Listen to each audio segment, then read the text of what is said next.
In this case, an opportunistic approach to drug discovery eventually inspired generosity, permitted a massive extension of coverage, and supported ambitious goals. MMV's creation marked a radical change. It pioneered a strategic approach to drug development. This was a new model that defined the profile of an ideal product and set out to develop this ideal in a streamlined, expedited, and cost-effective way. MMV pioneered a way to bring badly needed yet unprofitable drugs to market, using the same sophisticated technologies and quality standards that characterize industry-run discovery projects for commercially attractive diseases. So you do it much better than the industry, I tell you. Sorry, at the expense of upsetting the industry. You are much more cost-effective. You guys are really business-like. You keep everything on time.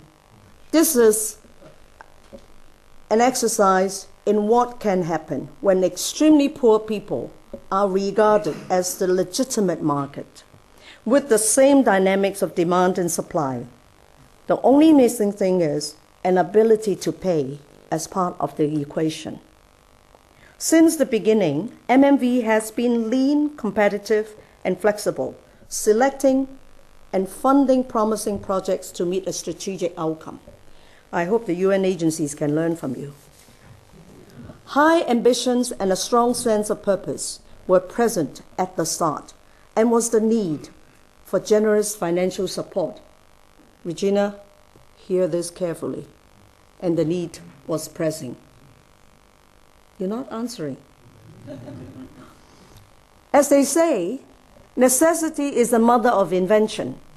In the 1990s, observers of the malaria situation could offer a single positive assessment. The malaria situation is stable, they said. It could hardly get any worse. At the time, malaria-related deaths in Africa has risen from 18% of total child mortality prior to 1960 to an unprecedented 30% of total child mortality, accounting for 1 in 3 childhood deaths in Africa. With the parasite rapidly developing resistance to first-line anti-malarials, it is safe to say that Africa, at least, was on the verge of a humanitarian crisis. The creation of MMV departed from a deadly impasse. The inevitability of drug resistance and the lack of market incentives to stimulate the development of replacement products. This was the first deliberate and carefully calculated move to move ahead of a parasite. And let me thank your donors and partners for their wisdom in seeing this reality and embracing this opportunity.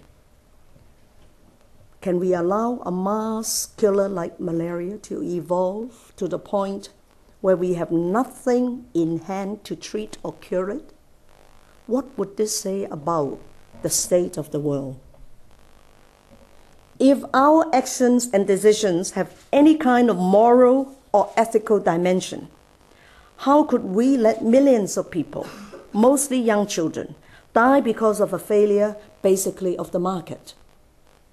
I believe these were some of the issues at stake when the MMV launched its discovery mission 10 years ago. And I'd like to recognize my predecessor, Dr. Brundtland, and as you mentioned, David Nabarros and others for their effort. Efforts to improve the malaria situation can be justified on many counts. They can be justified in economic terms. Each year, Africa loses an estimated $12 billion due to malaria, indirect and indirect costs.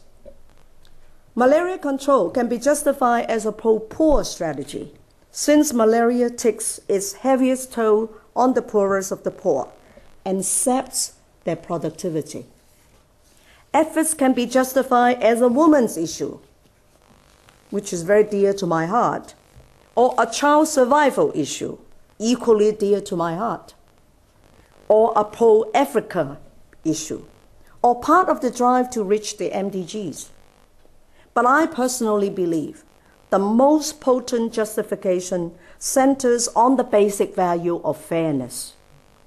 People should not be denied access to life-saving medicines for unfair reasons, including those with economic causes.